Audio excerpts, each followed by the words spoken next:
Hey y'all. So I decided to do something a little different for my fourth entry of my soul streaming journal book. Um, while my sister was out here visiting me in Thailand, I had the idea of doing like an interview for my that segment, but I ended up getting sick and it did not work out. And now that she's gone, I was like, well, why don't you just go ahead and send me the questions? Because when we were talking, I was telling her that a lot of people has been reaching out to me saying how I've been inspiring them to think about moving abroad, living in a different country, or just moving somewhere, else. And I didn't really know that I would inspire people by my actions, by me just being so led and driven and wanting to experience living outside of the US. I don't know for how long. I don't even know where the fuck is next. I just know that I'm following my heart and this was so fucking needed. So I'm going to go ahead and answer the questions. I only skimmed over them. I do not remember them at all because when I even read them, I was still sick. So now that I'm in a better state of mind and I do have a little congestion left, but I am blessed. I am grateful. I am healthy and all is well. So yes, I hope that me answering these questions can help the next person that's really serious about putting themselves first and doing what is best for them, regardless of the journey it may require for them to get there. Like, I'm telling you, it is so worth it. Like, it is so worth it. So, let's get into it. All right, so I just copy and pasted the questions from our WhatsApp into a note so that I don't have to, you know. I have not written any fucking responses. I am literally reading the question and I'm going to answer to the fucking camera. The first question: what has been the most surprising or eye-opening part of living in your new country so far? That's such a great fucking question. That's a loaded question. For real, for real. But if I had to say one thing, it would be how I feel. Like, living in Thailand, first of all, I did not know until I booked the ticket that I was going to even come to Thailand. That was not my first stop, if I'm honest. My first stop was supposed to be Colombia, and so I was going to get dental work finished. And that fell through, and my gut just was like, don't go there. And so I did not. And then I was like, all right, what countries have the best dental work? And Thailand was among them. And so it just fit the bill of everything that I was looking for, that I told Spirit I was looking for. And then they redirected me. And I just went to sleep one day. I woke up and I just knew I was supposed to go to Thailand. Didn't know why. Now that I'm here, I understand why. Me feeling so safe and seen by me, like not even seen by anybody else, seen by me. I see myself in such a different light being here in Thailand. And so it has really gifted me deeper insight into myself. And all of the feelings I had swimming inside of me of living in a different country, it has fulfilled that. It really has fulfilled that. And it's shocking. It's surreal. But it's so beautiful. It's so beautiful.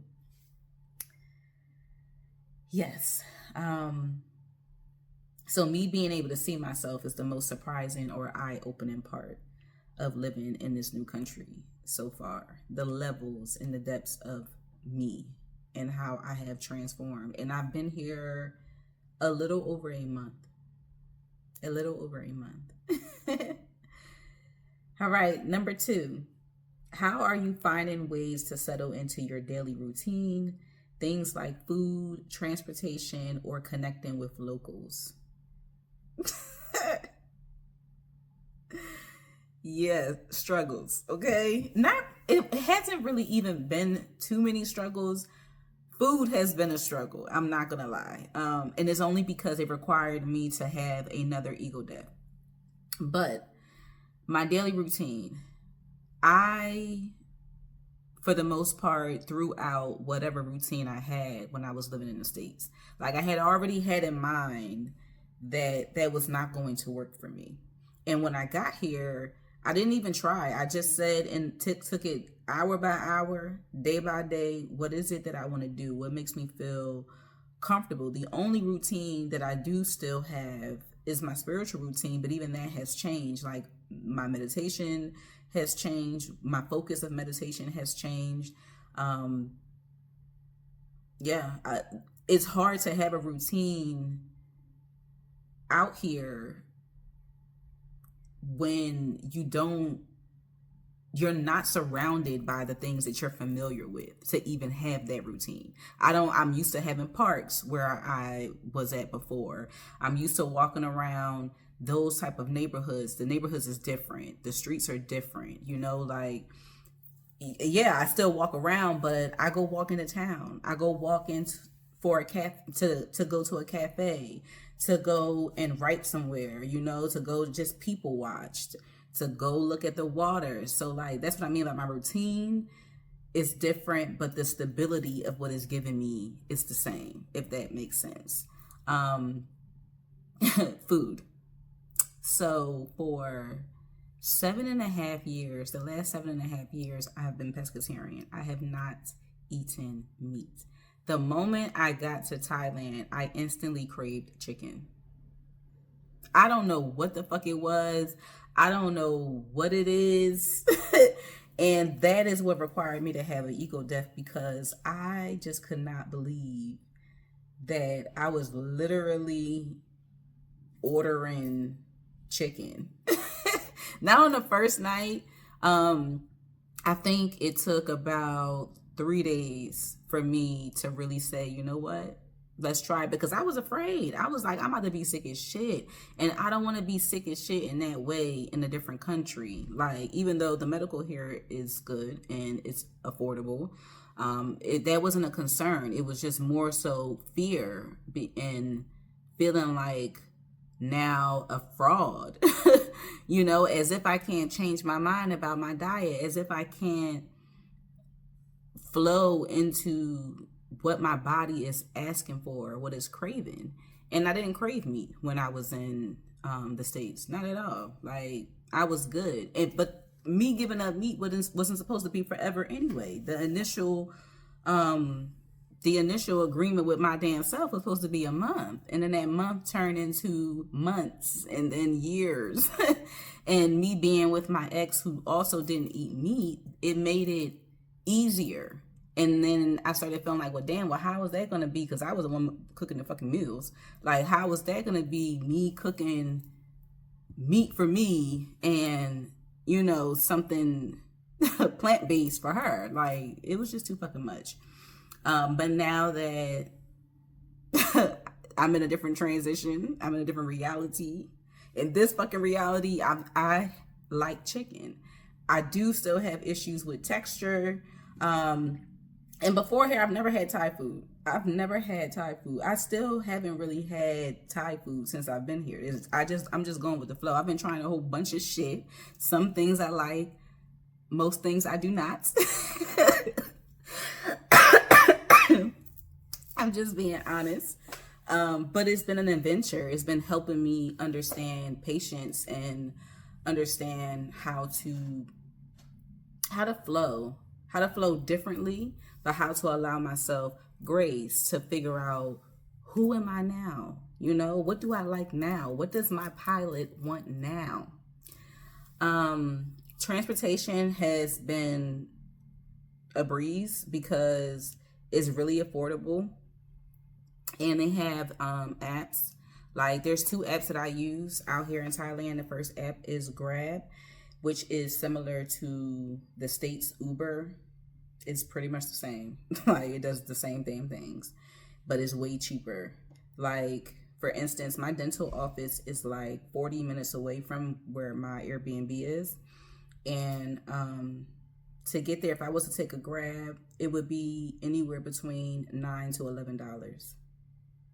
A 40-minute fucking ride in the States can start from like 20 something dollars up into 40 something fucking dollars. And let's not forget if you're traveling during peak times or, you know, some shit like that, it's gonna be a surplus charge. It's not like that out here. Not at all. And the other app that I found out from one of my sister acquaintances is Bolt. Now, Bolt is cheaper. It doesn't allow, at least the United States, to put their debit card information. Like it doesn't accept your debit card like Grab does, but you can still order and pay in cash, pay in bot. So sometimes I'll do that. I just like the drivers better on Grab.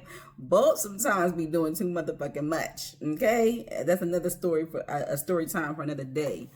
But yes, that transportation hasn't been hard at all. Wherever I want to go, if it's around here, I walk. They'll give me my exercise because I have to move my body each day. I did kind of fall back off of moving my body once I got sick because I was bedbound for a while. But now that I'm getting back into the flow, I've been moving around,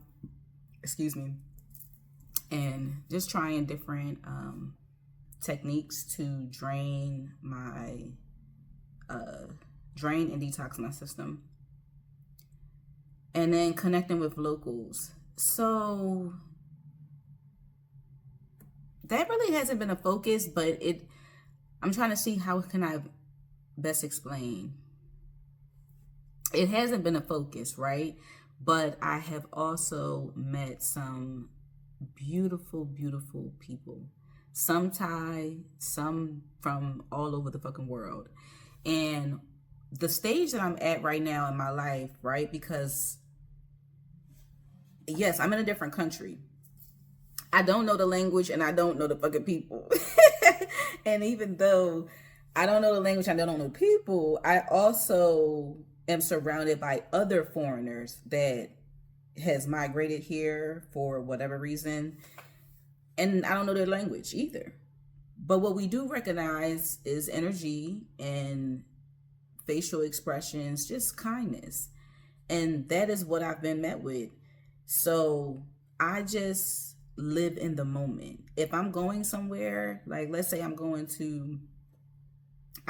prime example, when I took myself out on a date to see the sunset, which I did not because the damn clouds were hanging too low, but it was still a vibe. I was still by the water. I had a nice dinner.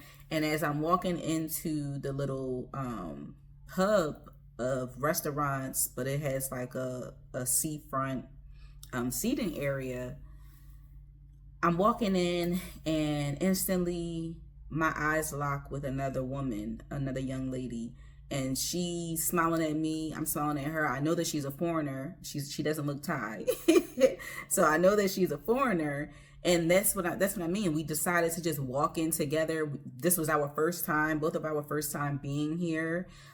She was actually from Russia, but was currently living in India. And now she was traveling to Thailand.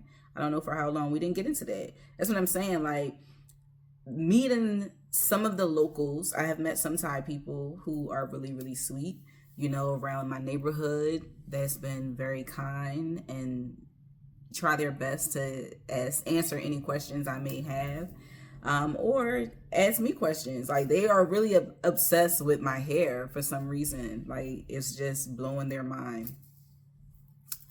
It is what it is. You know, I love their curiosity because I'm curious about them as well. But I haven't met too many locals, but the locals that I have met have been very kind. And the foreigners that I've met have been very kind. Like, we just enjoy that moment And then we go back into our own realities, into our own journeys, and we just leave it as it is. There is one who is now a local, but she isn't Thai, that I met. I'm not gonna put her name out there just in case she doesn't, want to be on my video. But she's been a very sweet person. I'm actually gonna meet up with her later on this week. So that will be the first local that I'm actually hanging out with. But the ones that I've met have been phenomenal. Have you thought about what kind of work or opportunities you like to explore while you're there? So yes and no. I didn't come here to work. I came here to be. I came here to be free. I came here to create. And I've been doing that by way of my journals. And I came here to remember parts of myself that I need to move fucking forward. So I didn't come here to work. However, I have thought about opportunities, because right now I'm here, of course, on a tourist visa, and I can only be here for 90 days. But I have to return back to the States any fucking way to renew my passport. So that was already the goal.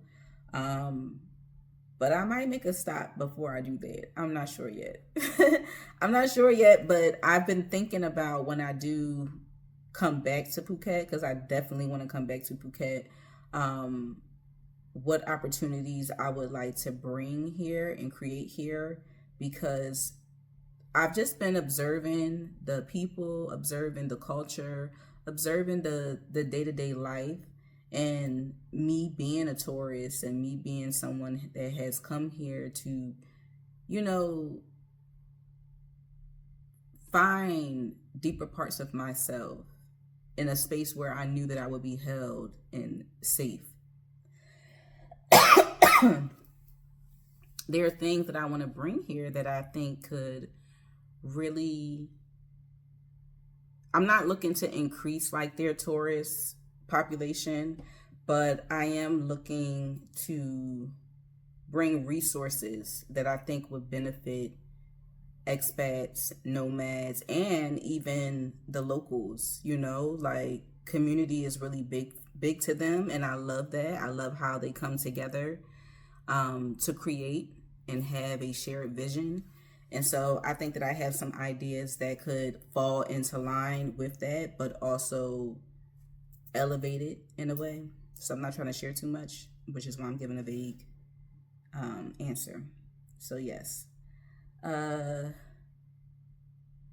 What new skills or experiences do you feel this move is helping you develop?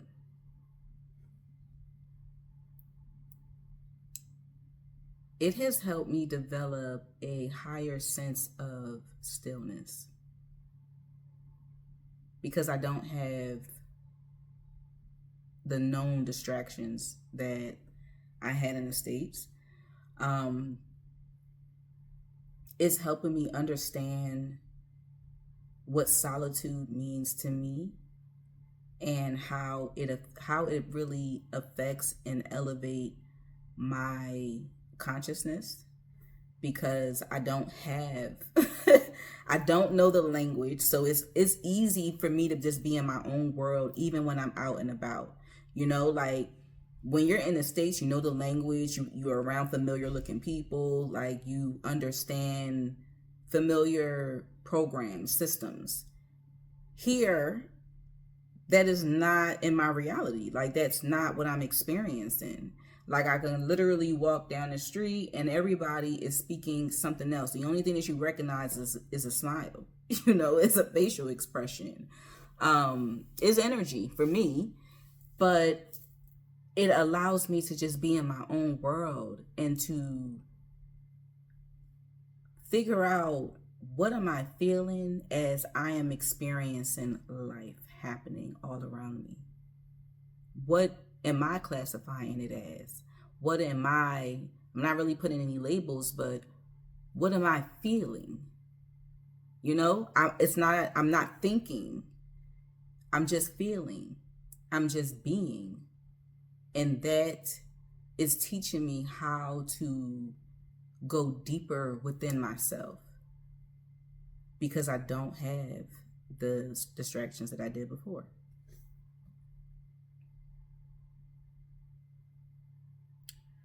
It's also bringing me closer to my guides, my angels, and my ancestors, and with nature. Here, right?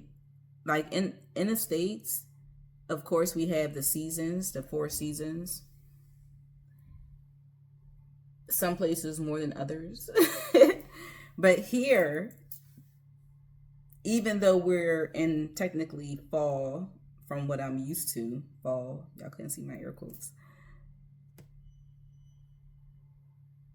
I'm looking at nature to see how it is changing. But here is more so rainy season and non-rainy season, like high season, low season. I'm in low season. So by the time I leave is probably when high season will be kicking up. And if you pay attention, you'll see subtle cues in nature, how it is changing, how it is shifting. It just knows what to do. And with me being here and being in a situation where the seasons are not physically changing in front of me, right? Because I'm somebody who works with the seasons. I work with nature. I work with the elements, with the moon cycles. I use that to transmute energy and to alchemize things for myself. So being here and not having that physical indication, it's teaching me how to know it internally. It's teaching me how to just go with my flow and trust my vibe, trust my intuition. And I love that. It's not always easy, but I love learning more about myself and about what really drives me, what makes me happy.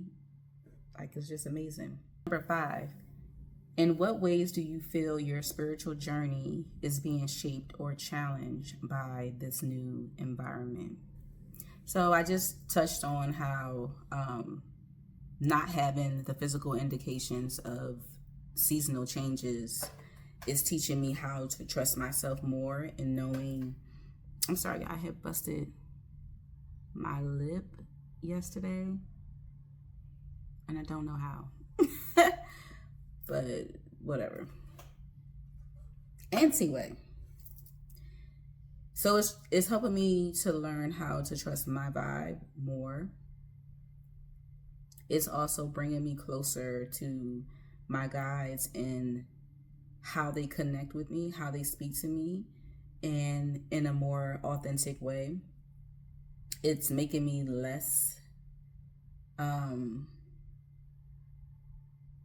judgmental of myself and how I experience life that may differ from other people. And it's helping me see how adaptable I am. Yeah.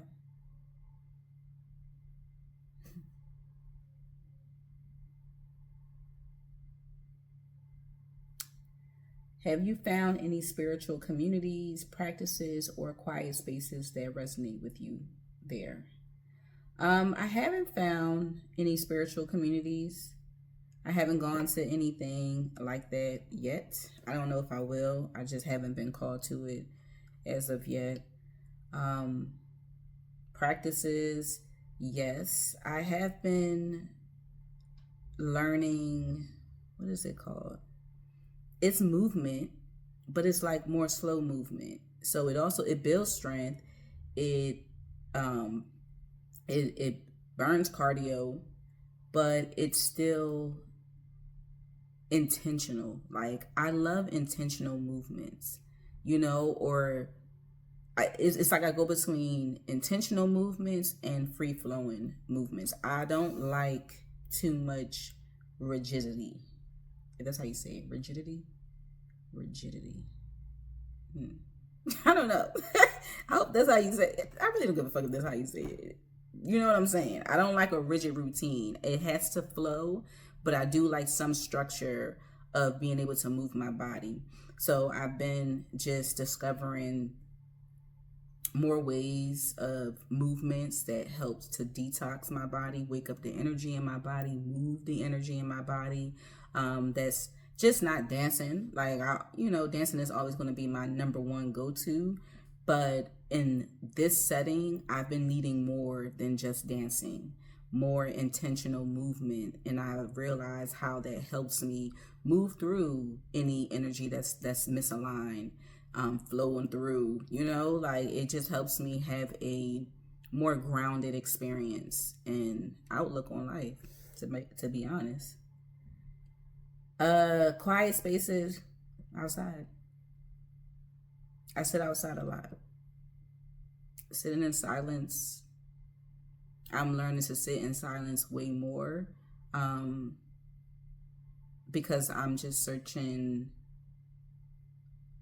for a deeper connection with myself. Like, I'm always searching for a deeper connection with myself without being too hard on myself, because I definitely spend a lot of time with myself. But I want to, there's just certain goals that I have of raising my consciousness, and that can only happen being more by yourself. Not all the time, but intentional and specific ways of being with yourself, and how you choose to unpack you. Yeah. But anywhere out in nature, anywhere with a beautiful view, anywhere that is by water, it instantly just grounds me. Like, if I want to do more, I can, but I don't have to. And that's amazing. I can just sit and soak up the elements and the energy of wherever I'm at, Because I'm not trying to have a slip. Number 7, what has been the hardest adjustment emotionally, and what's been the most rewarding so far? The hardest adjustment, and this may sound a little backwards, the hardest adjustment has been me facing me, and how for so long of going through the journey of codependency, going through the journey of abandonment issues, being in situations and staying around energies that I knew I had long outgrew. The contract was over, the lessons were already learned, but yet I was holding on out of fear. I was holding on out of void. I was holding on out of not wanting to be fully alone. And now being here, because every decision I make is strategic, being here in a space that forces me to be alone. These are things that I do purposely, because I know that it's not a matter of if I'm going to get through something. It's always a matter of when I will get through it. And so I put myself in situations that forces me to sit in it so that I can, because now I'm ready to face it. And now that I'm facing myself and I'm understanding myself on a deeper level, I'm realizing how I never needed to be around other people. I'm not saying I don't need people. I'm saying I don't need them in the ways that I thought I did. Like, I'm perfectly fine living in a country by myself. Like, that shit blew my mind. It was really hard for me to adjust to that, because for so long, even though I lived away from family and I would move from state to state, it was a quick plane ride, It still wasn't far enough, but it was a quick enough plane ride. I'm not in that situation anymore, and I feel perfectly fine with that. And so my ego wants me to be freaking the fuck out, but my higher self is like, you don't need to. You know, like, you're stronger than what you think. You're very, very self sufficient. And it's not taken away from the connections that you still do have. It's just not necessary in this moment. And that was hard to adjust to. And what was the other part? And what's been the most rewarding so far? Knowing that I'm so adaptable. Knowing that I have enough strength and faith in me to put myself first even further than I have before, in a way that's teaching me about me. You know? Yeah. Number 8, when you're feeling lonely or uncertain, what practices or rituals help you reconnect with yourself?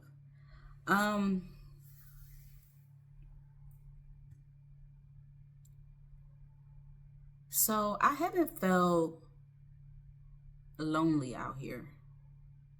That's what is tied to the question I just answered. I haven't felt lonely out here in the ways that I felt lonely being closer to people around me. You know what I mean? Because I feel like I reached a stage in my spiritual journey where I don't need opinions, validations, advice from outside people. I don't need it. Will I sometimes ask for it as a reflection of confirmation for myself? Maybe. I haven't done it since I've been here, but I'm just in a different space. I'm just in a different fucking space. So I don't feel lonely out here. I feel very safe in my own energy, in my own space, in my own world. That's honestly how I feel. And do I have moments of guilt that show up because I feel like that? Yes. But that's still just a conditioning. It's still the programming of us feeling like we need anything outside of ourselves. And so being here, it definitely has taught me how much I was holding myself back by beliefs that were not my own. What practices or rituals help you reconnect with yourself? In those moments of guilt, what I will do is I've already, before I got here, everybody that was important to me, I have a piece of them with me. Whether it's a piece of jewelry, it's clothing, it's my purse that I wear. The people who are really close to me, I have a piece of them. So I just put that on, or I will think about them or look at a picture of them. But it doesn't really happen, because I understand why I'm here. And that's my main focus. My main focus for the first time is not on everybody the fuck else. It's on Sim and Sim alone. And that feels uncomfortable, but it also feels freeing. It feels very rewarding. It feels very eye-opening,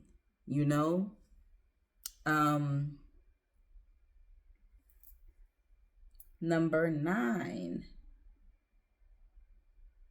And to reconnect with myself, I love to write petitions. I journal. I talk to myself all day, every fucking day about what we're experiencing, about what we want to experience, about what we're going through. I am my own best friend. I am my own lover. I am my own parent. I am my own sibling. I am everything to myself. But now being here in Thailand is on a deeper level because I'm not around anyone besides me. So who else am I going to get to know? Me. Number 9, what are you most excited to discover or experience in the next few months? Deeper levels of myself, love with my divine partner,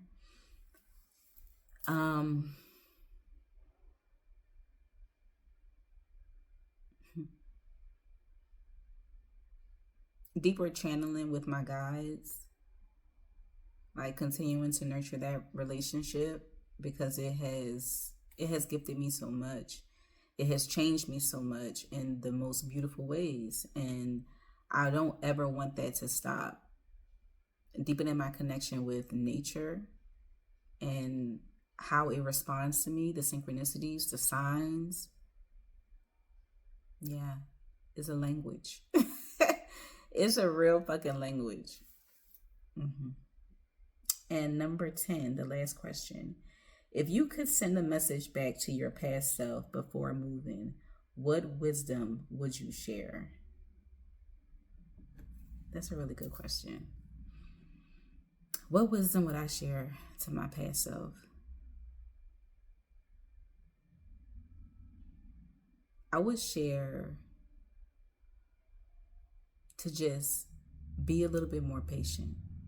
Just be a little bit more patient, because when you get there, it's not like the work stops. It gets easier. It definitely is easier to do the work that's necessary to transmute and move this energy that's no longer in alignment. But there's no rush.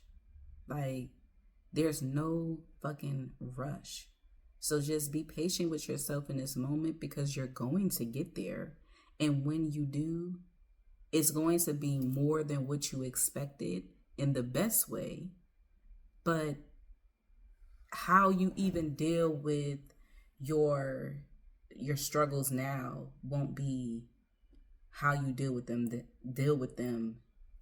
in the future. So if you give yourself that space and that patience to just be and to live your life as best as you can, you're going to flow right into the new shift. You're going to flow right into a better routine. You're going to flow right into a country that's going to welcome you with open arms and show you so much kindness and love. You're going to walk right into no longer needing fucking closure, of situations ending, of contracts being done with, of you having to release energy from your life. You're not going to be this version of yourself.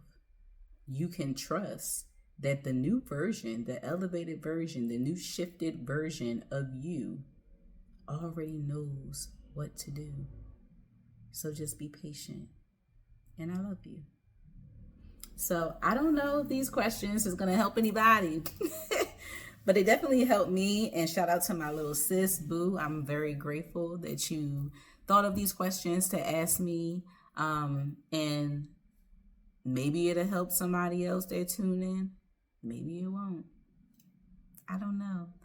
But I'm done answering these questions. So I'm going to end the video here. If you have more questions, feel free to drop them below this video, or you can always send them to my email address at semsvessel@gmail.com. Later.